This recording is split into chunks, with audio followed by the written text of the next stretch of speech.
everyone, it's Monday and you're watching Within the Frame. I'm Kim Bo-kyung. On the sidelines of the Hangzhou Asian Games, South Korean Prime Minister Duck-soo met Chinese President Xi Jinping on Saturday.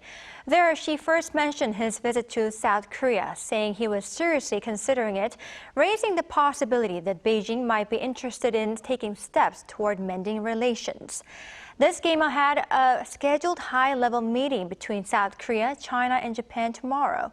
Eyes are on whether these high-level talks could lead to a resumption of the long-stalled summit of leaders from the three countries.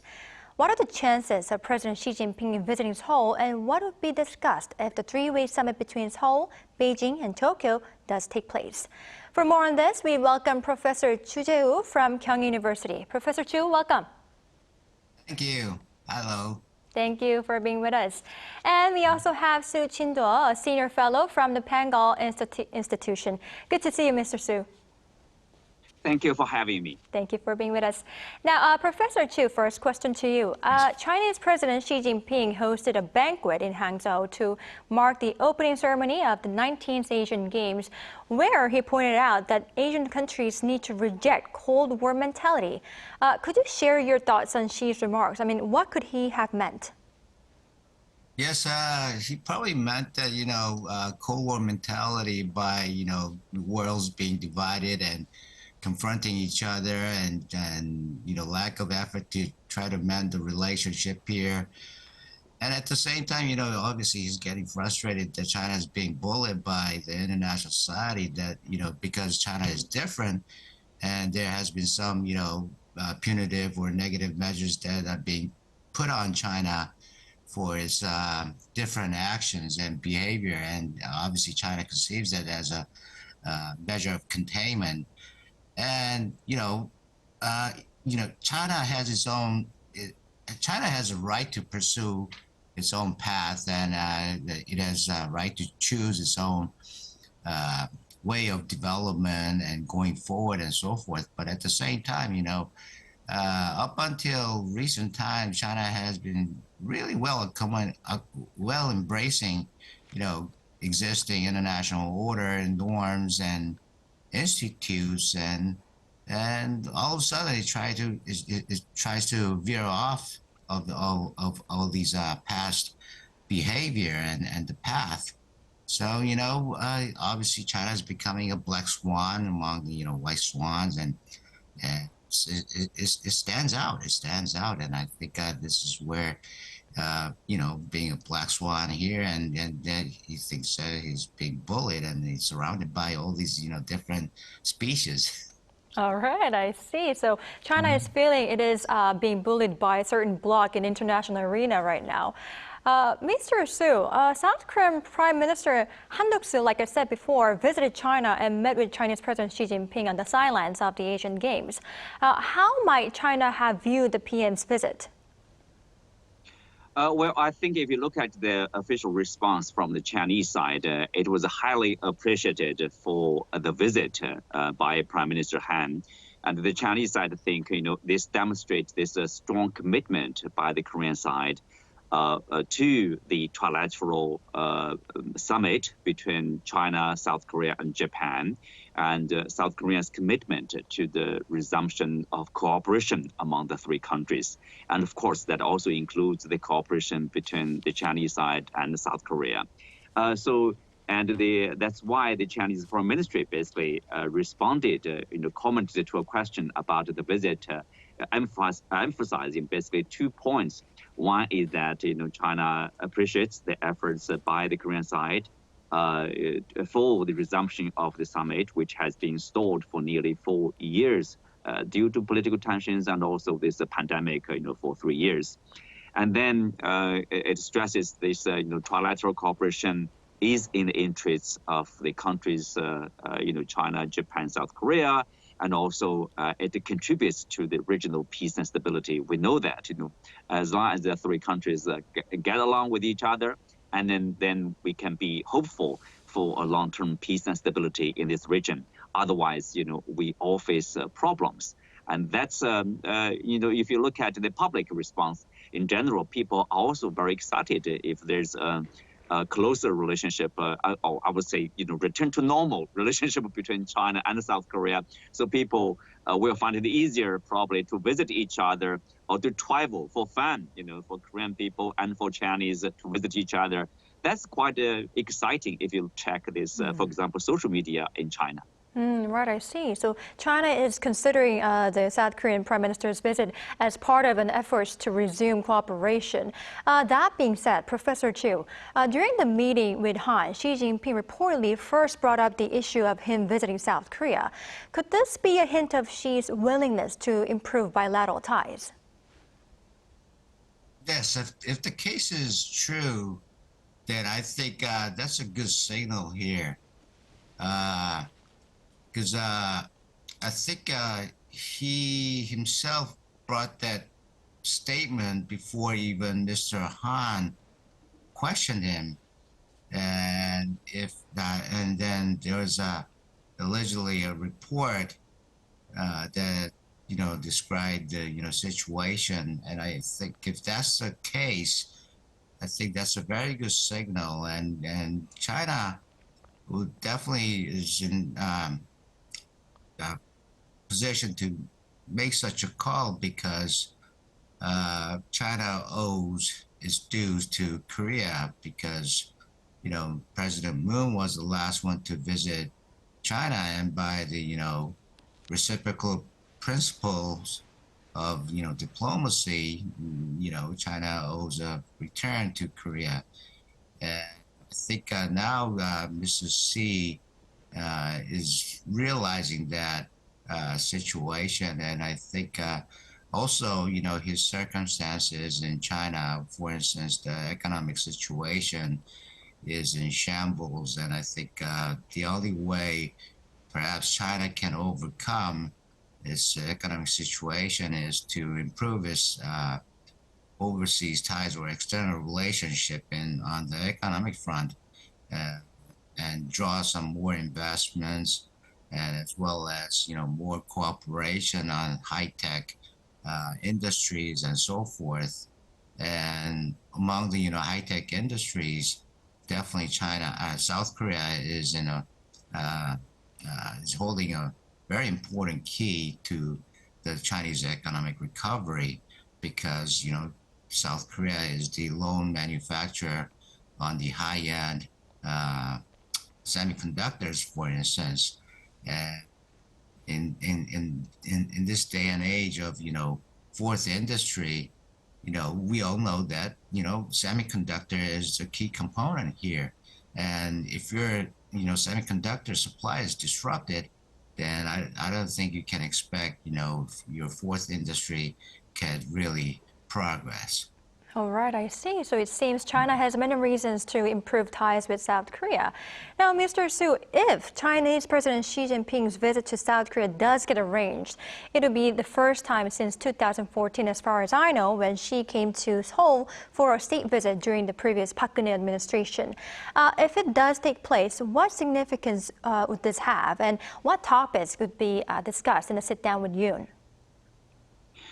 Well, I think this will be an important visit. I think it's a timely one, and probably for personally, I would say our two countries should arrange such a visit as soon as possible, so we can solve some of the problems or dealing with the concerns from both sides. I would say, for South Korean side, their concern is like they would expect China to play a more important role.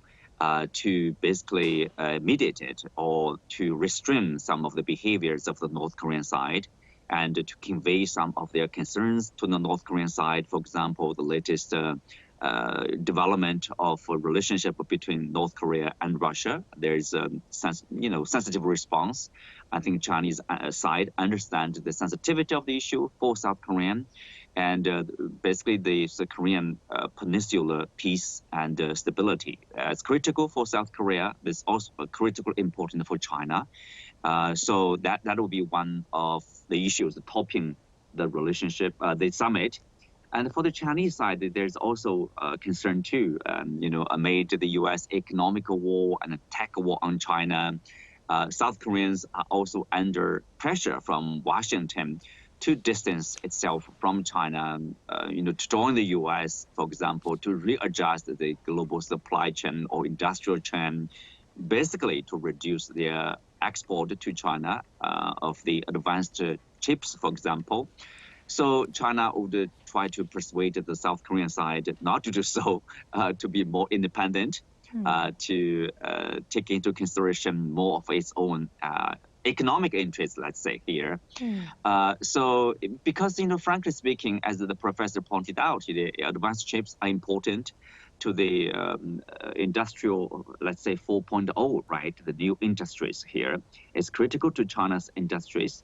And but also, if China is forced, is cornered, and China will have to rely on itself to produce advanced chips. However difficult it may be, however challenging the mission may be, as Huawei has demonstrated, China probably will do so and will achieve that goal.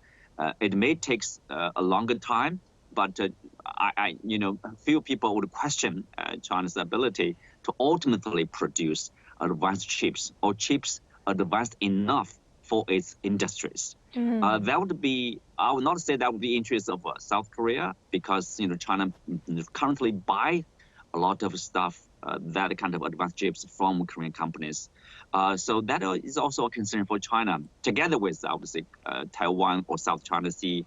Korean side said it's a global issue. China disagrees, obviously. All right, I see your point. It seems there will be many agendas to discuss between South Korea and China.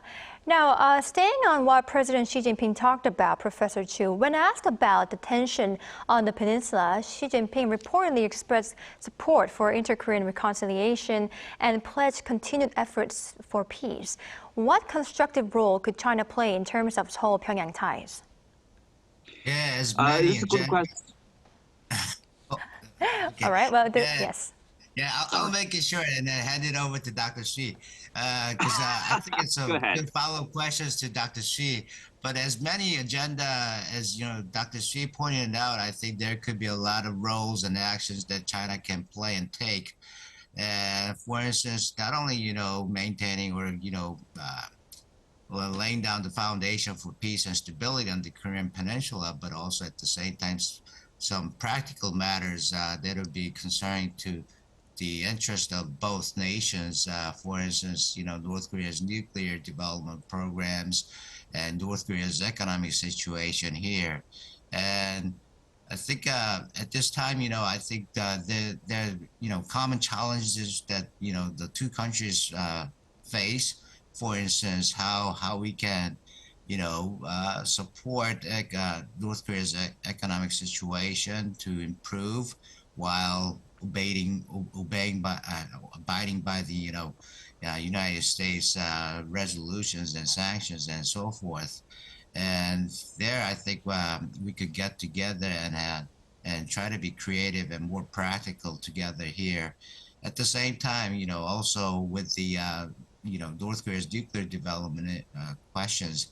I think this is where Korea and China, if they're willing to put the effort together, and I think we can go forward with efforts to try to lure the neighboring states like Japan, the United States, and Russia, just like we did in 2006. And if that's the case, I think the prerequisite to the success of such efforts would be improving ties between the two countries before we can take any actions together. All right, I see. Now, before I move on to the next question, Mr. Su, was there any remark that you wanted to add on regarding the China's constructive role it could play between Seoul and Pyongyang ties? Yes, for China understands this, the pains, for people from both North Korea and South Korea, for national reunification. We have a situation of our own. So China can play a very important role to connect the two countries, the two governments, for example. Now, given this increasing tensions between, I would say, in the Korean Peninsula. So I think there's a more prominent role for China to play. I personally encourage the Chinese government to play a more active role to help South Korean side and North Korean side to talk to each other, to engage with each other, and not to deepen this confrontation, not to deepen this sense of hostility toward each other. This is one people. This is this is about blood, not about water. This is about relatives, and we should find a way to solve this problem. It's long standing there, but we have to deal with it in a way that will be contributing to the peace and stability, to more talks, to friendship, and to obviously reduction of tension instead of growing tensions. In that sense, yes, there is a role, always a role for Beijing to play. Probably that's irreplaceable by other countries. All right, I see your point. Now, like I said before in the program's opening, Hanxi meeting actually comes ahead of the high-level meeting that is between South Korea, China, and Japan. Before I ask the significance of the trilateral meeting, if it would take place, I'd like to ask this question to Professor Choo. For those who might not be familiar with the tripartite summit between Seoul, Tokyo, and Beijing, when did this three-way summit start, and why has it been suspended since 2019? Yes, it originally started as part of the ASEAN meeting, and then we can go back to 1998 when Asia was hit by a financial crisis, and that's when the three countries got together and try to think of ways to assume the leadership role in helping out the ASEAN states as well as Korea itself included. But as it progressed, they found the platform really constructive and meaningful, so that they decide to build their own platform among the three countries, which was very much appreciated back then. And the first Trilateral Summit was inaugurated in 2008, and since then it has been held on an annual basis. But comes 2019, there was COVID-19 broke out, and that's when we all couldn't travel, and the borders were shut down. And naturally, even the summits themselves, they couldn't travel and visit each other. So, it was closed down for, the next 3 years. Now comes 2022, we had hoped that, with the, zero corona and endemic coming last year, we hope that, the Trilateral Summit will be held. And, obviously, I think, was it held last year in Japan? If that's the case, I correct myself here. And then this year, it's going to be held, supposedly it should be held in Korea. And the importance is very much highlighted by the trilateral meeting itself, because among the three countries, this is the highest platform that you can see.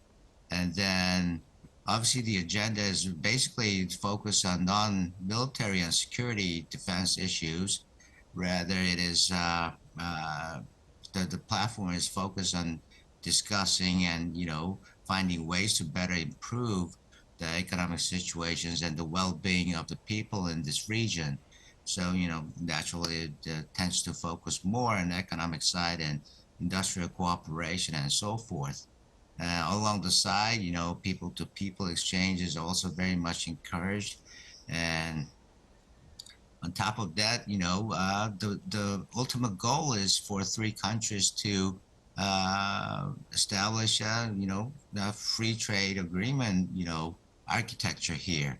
But the progress has been really slow, but the three countries are still engaging in discussions, and I think hope to see some progress made on the trilateral free trade agreement sometime in the future. All right, I see. Now, Mr. Su, I'd like to ask your opinion as well. Like I said before, high-level officials are going to meet tomorrow. And could this mean a trilateral summit will take place soon? What's your opinion on this? I'm positive on that. Just like many panelists or many pundits have pointed out, it could happen later this year or more possibly, probably early next year. I think there's a need for the three countries to resume this trilateral summit. And it's important platform for them to talk to each other about economic cooperation, as my colleague pointed out. I think, for the Japanese side, for example, there's a need, they want to talk to the Chinese side and the Korean side about, the ban of the import of food, in particular seafood, from these affected regions because of the Fukushima power plant and because of the release of the nuclear contaminated waters into the ocean. And so that's part of the economic cooperation, problem over there. And for the Chinese side, of course, the concern is like, global supply chain, industrial supply chain, the integrity or increase the cooperation among the three countries economically, if not exactly on the advanced chips import and export. But because I think, for the Chinese side, it believes in more trade, more people-to-people exchange will stabilize the relations, will stabilize the region, will, function as a stabilizer if there are some let's say, when it gets worse in terms of strategic terms among the relationship. And for, the Korean side, obviously, economically, it's, both China and Japan are critical partners for South Korea in terms of industrial production and also import and export, investment and trade issues. So yes, but three countries, all of them can benefit from such cooperation in a manner which in line with their national interests. There's no reason for them to drift away from such growing cooperation, and we should expect more growth for the economic cooperation, as my colleague mentioned about is a free trade zone, which has been there for years. But I think it could get boosted with the CCP, right? We call it like 10 ASEAN countries plus China, Japan, South Korea, Australia, New Zealand. This RCEP cooperation. Because all three countries are inside this free trade agreement. So when it comes to this trilateral FTP, it could be easier for them probably to do that kind of a trade agreement among the three countries. All right, I see. Now, we are running out of time, but I'd like to ask this last question to our Professor Choo. Given all the things we have talked about up until now, what relationship should South Korea be aiming for in regard to China in order to thaw tension on the peninsula? Very briefly, could you tell us? Yes, I think definitely we should be going forward with our, candid and honest and earnest, desire to improve our relationship. And I think we all have to start from the bottom and try to rebuild the relationship on a better foundation where we, each side, both countries respect each other's, core interest as well as national interest, as they like to put it out. And I think that could be the foundation. And I think this is what, Yoon government is also seeking for. Drawing respect from Chinese side on our national interest and as well as our national sovereignty issues. And I think if we can reciprocate that respect with each other, I think we have a good chance to move forward. All right, I see your point. Thank you for your last comment, Professor Choo. Now, unfortunately, this is all the time we have for today's edition. Thank you, Professor Choo and Mr. Soo, for your time and insights. We really appreciate it. Thank you. Thank you. Thank you. Thank you. All right, that's all for Within the Frame tonight. We'll be back tomorrow with more in-depth stories. Thank you for watching and goodbye.